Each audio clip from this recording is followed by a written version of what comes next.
Good evening. It's 5:38 and it's time for the Bristol County Water Authority to hold its monthly Board of Directors meeting. It's Tuesday, January 23rd, 2024. And call the meeting to order. The second item on the agenda is public input. I don't see any members of the general public here. So we'll move on to the third item on the agenda. Earlier tonight, we had a public hearing at which there were no members of the general public in attendance. A presentation was made by our executive director to present supporting documentation for approval of a rate increase for fiscal 25. The board members all heard the presentation, are familiar with the proposed rate increase, and I would ask for a motion to approve the proposed rate increase. So moved. Do I have a second? Second. Do we have any discussion of the of the agenda item? Do you have to identify the amount? I'm sorry? You have to identify the amount? It's fine, I understood. Yeah. I was looking for that actually. 5%. Yeah. Let me find that. 5%. No, I know that, but I was just looking for it. Show them what your clicker, Steve. Okay. The proposed revenue requirement is $16,339,228, which would result in a proposed 5% rate increase to support that revenue requirement and our 10-year financial capital plan for the capital improvement program. As was mentioned in the director's presentation, the average residential cost increase will be $41 per year, or about $3.42 per month. That, again, is an average cost increase. So the proposed rate increase is 5%. So any other discussion regarding the motion to approve the rate increase for fiscal 25? Hearing none, I ask for a vote. All those in favor of the rate increase say aye. Aye. Any opposed? It's a unanimous vote in approving the rate increase for 2025. Next, on the agenda, we have approval of minutes from 3 different meetings. The first is the Personnel Committee meeting of November 30th, 2023. Do I have a motion to approve the minutes of the Personnel Committee? Move the acceptance of the minutes. Do I have a second? Second. All those in favor say aye. Aye.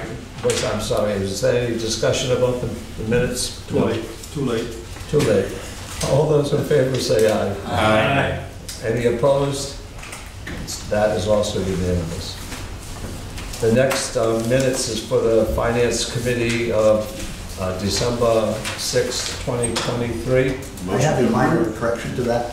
In the list of directors present, I'm in there twice. And while I was attentive, I don't think I deserve 2 votes. You must have been particularly vocal that night. Okay, thank you for that correction. Do I have a motion on the floor? Do I have a second? Second. Any other discussion about the minutes? Hearing none, could I have a vote? All those in favor of the minutes as presented, say aye. Aye. Any opposed? Hearing none, it's also unanimous.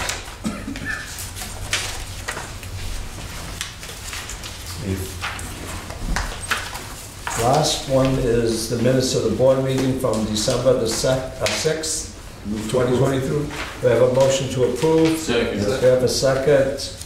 Any discussion? There is a correction that needs, a minor correction that does need to be made. And that correction is on page 3.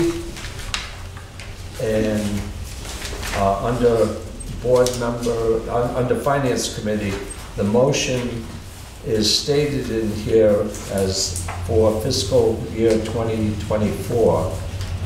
That should read for fiscal 2025. So that will be corrected in the motion. Any other comments? Motion to be accepted as amended. Okay. Second. Second. All those in favor of the motion as amended, say aye. Aye.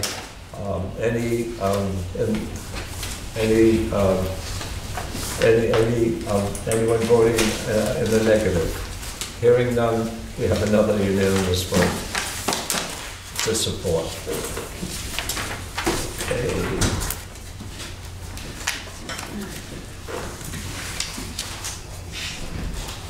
Now turn it over to our executive director for his monthly report. Okay. You know, with the holidays and stuff, I mean, not a whole lot to report with some of these projects. On phase 2, you know, most of the pipelines completed to the 60% design phase, with the exception of that section on the northern route. I know they're close to wrapping that up with that 60% design phase. The blending and water quality report is still under review by DOH.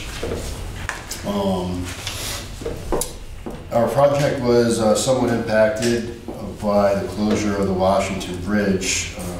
We had one of Beta's subcontractors was going out to do some geotech investigation work at the 10 Mile River crossing to get some borings completed. And that work was scheduled to take place in mid-December, which is right when the Washington Bridge closure occurred. And they're actually, I think, out there, and they were told to leave by the state police because Pawtucket Avenue became a significant detour. And even though they're kind of off the side of the road, and we're not really obstructing traffic altogether, and it's only going to be a 2-3 day work at most. But nonetheless, it was postponed, but I did see a series of emails come through actually today, and they've given the go-ahead, and that work is now scheduled for mid-February, Mike? February 12th? Yeah, 12th, so we did it around the first week of February. Yeah.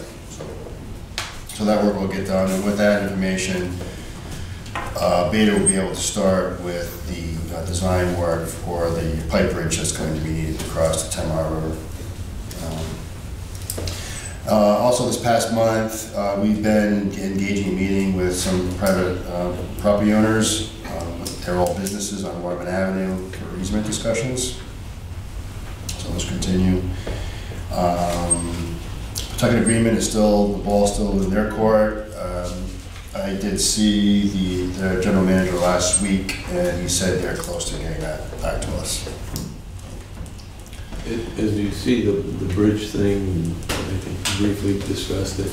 Will this just stop our project if they have? You know, it's too early to tell. We were just kind of chit-chatting amongst ourselves today about that, you know, because that's just such recent news that the DOT director came out with respect to potential full closure or full rebuild of that bridge. So I think we still need to wait and see what's going to happen. But if it does continue, and depending on when, you know, when we're actually out there working, it could impact our schedule. If their closure is going to be for a number of years.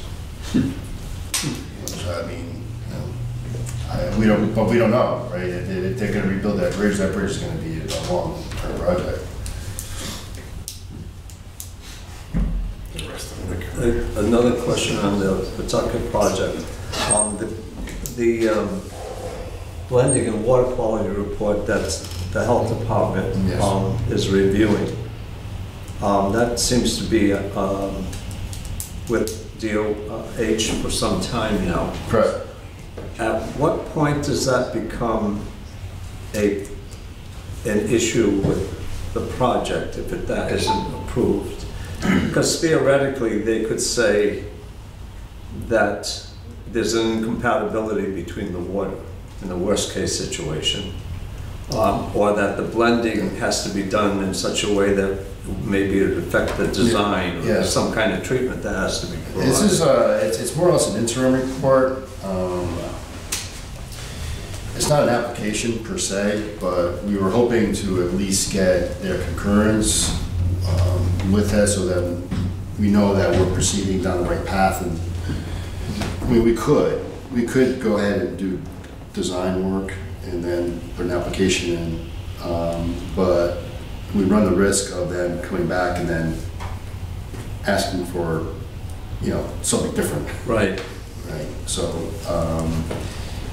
it was our hope that we could get some concurrence from them before we proceed. So we'll have to do a little more pressing on that, and I plan to do it now that we're kind of through the holidays and into the new year. So What kind of a facility is required for blending operation? it's going to be a below ground structure. We're not quite sure the size of that. That's another thing that we're asking here to at least give us conceptually, because it's going to require, presently where it's designed to go is over by the Knights of Columbus, Tucker Avenue. And so we're going to be taking up some space over there. We do have an easement there now. It's not clear as to, how much do we need, a larger easement or not. It's essentially a place where, the two wards come together, and we can, add chemical as needed there. So it's not going to be a major structure, but it will be, a significant, underground tank, or maybe like kind of a above ground type looking shed. It's good to know that we'll be going by the Knights of Columbus and will result in holy water now being distributed to Bristol County.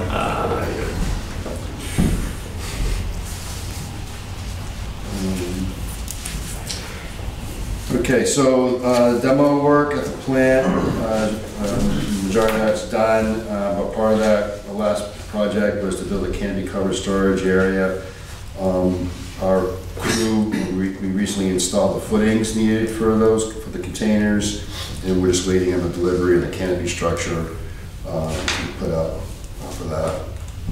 And then we'll start moving materials from the old plant into the containers. And we're moving forward. We've engaged through asking a proposal from our consultants to give us a specification for the demo of the plant buildings for this year. Not much work's happened at the upper dam.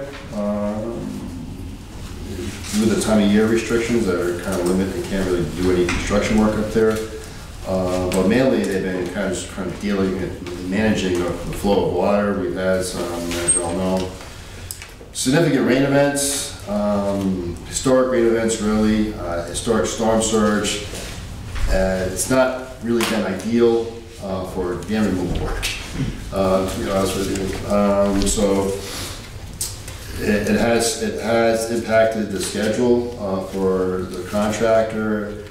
They spend a lot of time just really kind of maintaining and controlling the flow of water through the project, and to ensure that what we're doing isn't impacting or flooding outside the reservoir area, and which it didn't, which is a good thing. So they were on top of that. We were on top of that out there during the rain events and monitoring as we kind of went through those storm events. Well, once those did end and the water levels came down a little bit, the contractor actually started working on the lower dam, and, you know, after about 10 to 12 years of planning and 2 years of permitting, the structure was demolished in about 3 days. They're continuing to work out there to remove the rubble. They got to grade and shape. They have to remove the remainder of the fish ladder and kind of grade and shape the earth, and then they continue to control the water and the sediment coming down.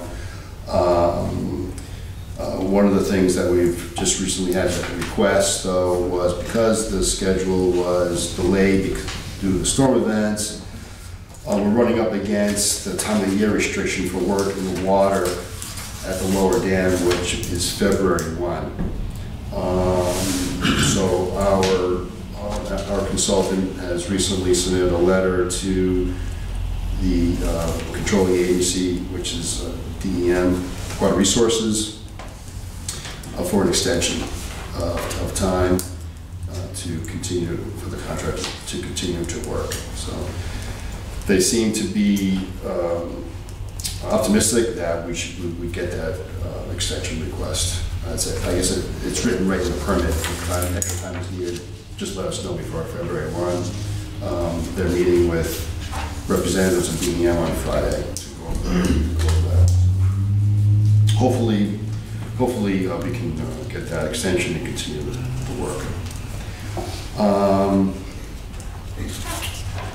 I reported to the board that we did receive an additional $500,000 on top of the 1.391 that we had recently received from National Fish and Wildlife Foundation,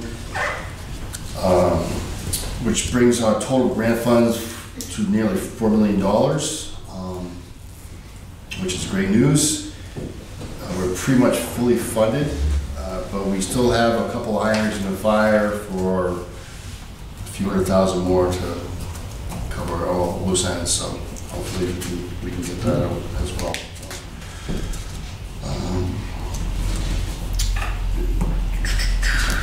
The meter replacement program, I'm saying it's essentially complete. Joe continues to work to knock out the last dozen or so that we have left. They've done a great job changing out all our meters. Nothing stood out. The water purchases, very typical for this time of year. That's already concluded. And just bring to your attention, we've made some updates to our website to make it a little more accessible. I don't know how many people actually access the website, and although Ringy does know, it does report how many people do, or what they're looking at, I'm not really sure, but it is now accessible in a number of different languages. There's a tab at the top, so it's pretty interesting that you can hit whatever language and then everything changes to like Spanish, Portuguese, Arabic, Chinese, whatever, in those languages if you want to get information. So, but that's pretty neat.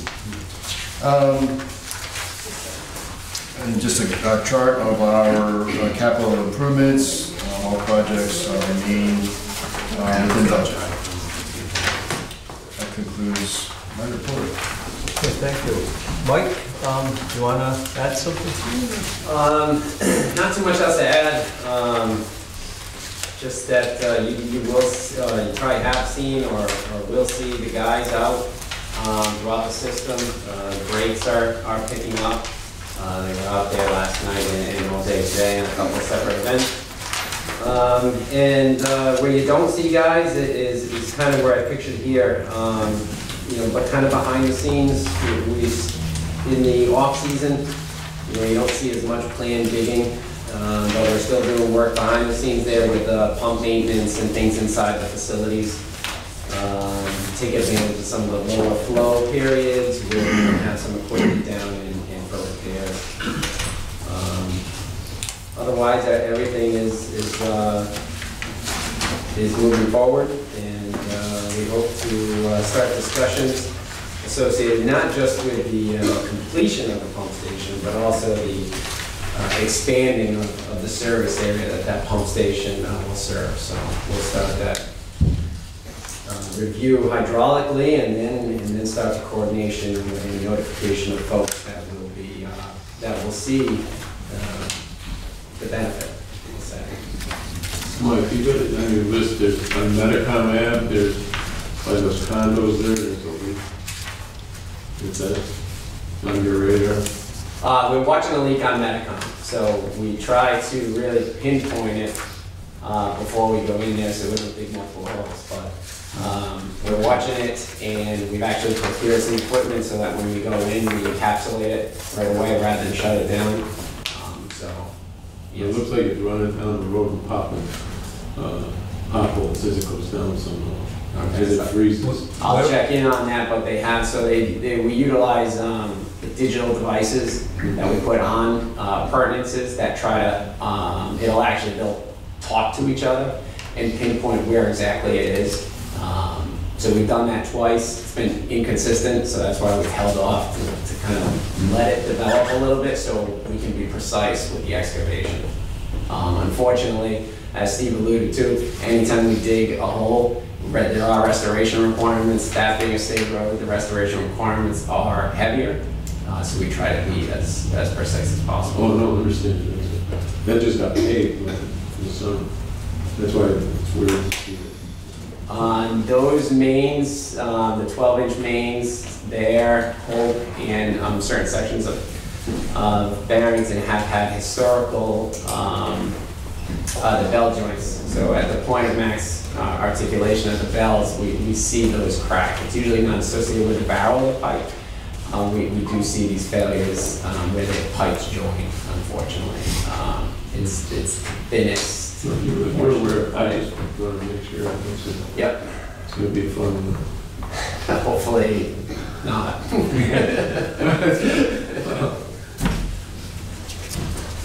So thank you. Susan. Most of what's in my report has already been discussed. It's just a summary of the streets that are going to be hopefully included in this year's contract. These are the, every year we try to estimate what the cost is going to be and match it to the budget that we have for capital projects. But we have to wait till bidding to see whether that turns out to be correct or not. So hopefully we'll be able to complete these streets that we are going to rehabilitate. And as Steve mentioned, we're going to include some removal of lead service lines and service connections within that contract. Right now it's combined all into one big project. And bidding will be next month, so that the opening will be the beginning of March, and we'll be ready to have a recommendation to the board, we hope, at the March board meeting to award the contract. And then the contractor could get started in the spring.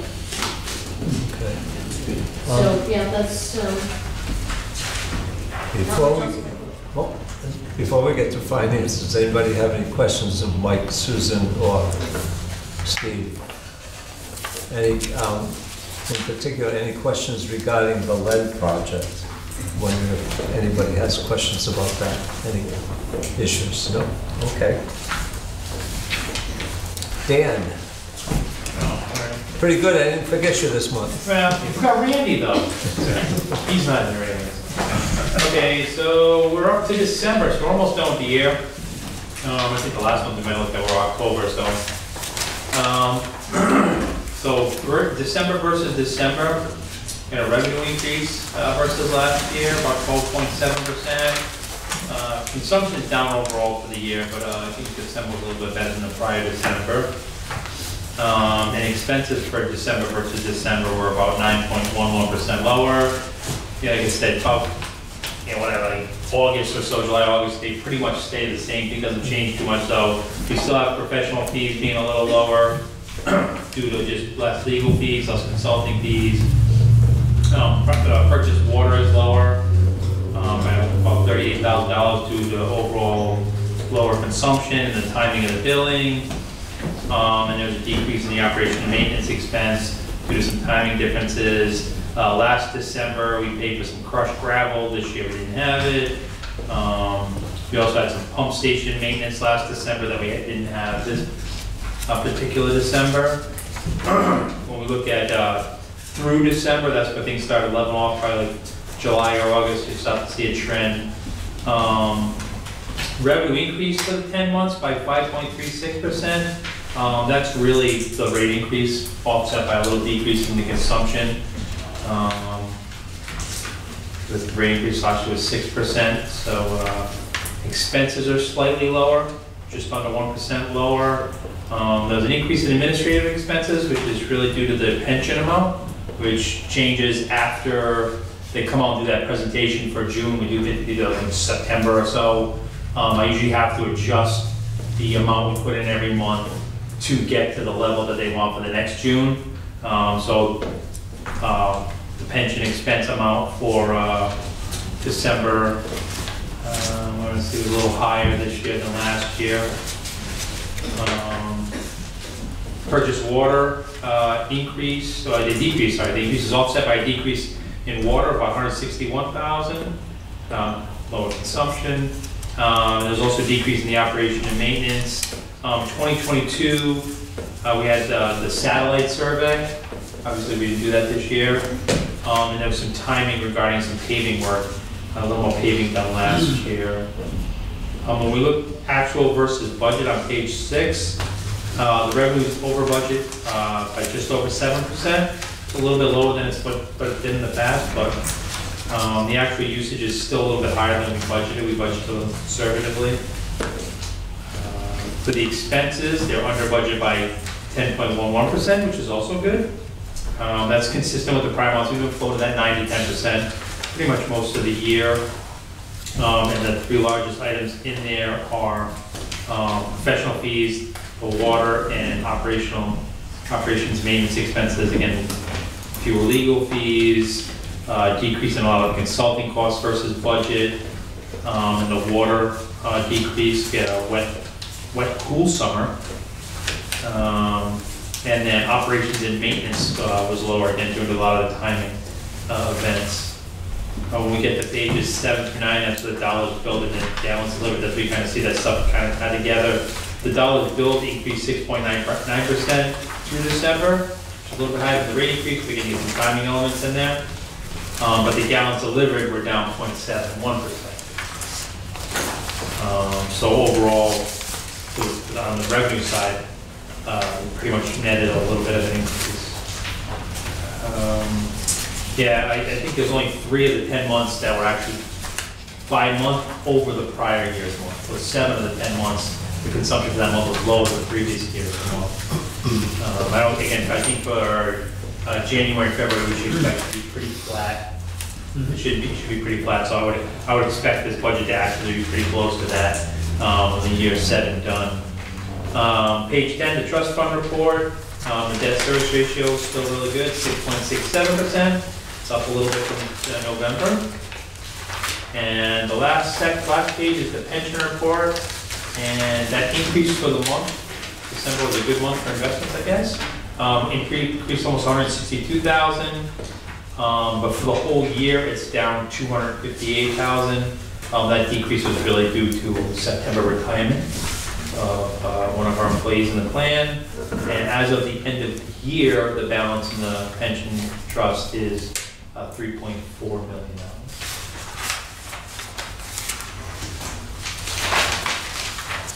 Any questions of Dan? Okay, thanks, Dan. We have Randy's report. Is there anything in particular in here that note? Yeah, the only thing, just to Randy made a point of,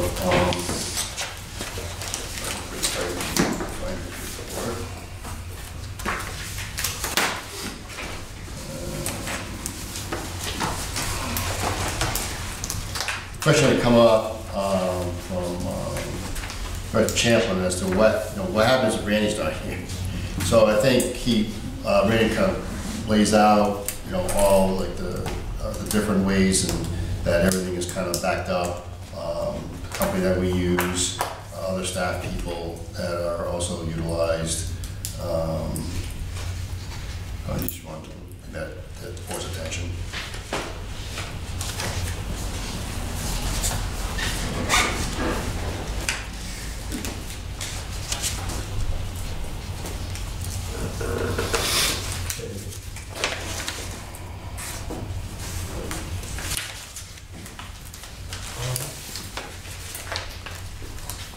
Moving on. Item 7 is board member town council reports. The only thing I have to report on Bristol is that I had sent a letter to the town council informing them of Gina's leaving, as they knew, and asking them to fill the position as soon as possible. And I haven't heard anything.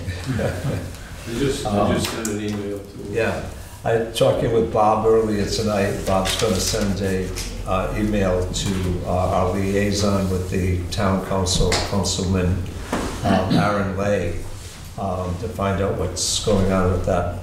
Did they know that she had left? I know that they knew that she was leaving. In my letter, I pointed out that she was leaving and specifically when she was leaving, and that we would be down a person on December 15th, which was her formal last day with us, and asked that somebody be appointed as soon as possible, pointed out what Gina was involved with here, and asked for someone with that similar type of experience, if at all possible. So nothing has happened yet, so we're an 8-member board at this point. Anybody else have anything to report regarding the town council or the towns? Hearing none, we move on to our favorite item, executive session. Do we have a need, Mr. Yes? Yeah, I sent you a Yes. memo and we had a Supreme Court argument today, Okay. so. So, well, we had minutes to approve also, but, so I ask for a motion to go into executive session. So, Second. And all in favor of going into executive session, say aye. Aye. Any opposed? Hearing none, is unanimous vote that we go into executive session. So.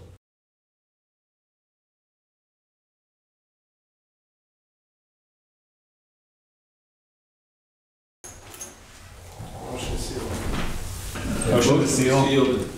Seal. Okay. There's been a motion and it's been seconded. All in favor, say aye. Aye. Any opposed? None, it's a unanimous vote to seal the minutes.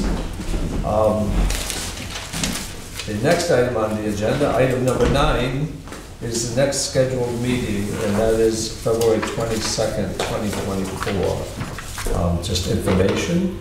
And the last item on the agenda is adjournment. So moved. Second. All in favor? Aye.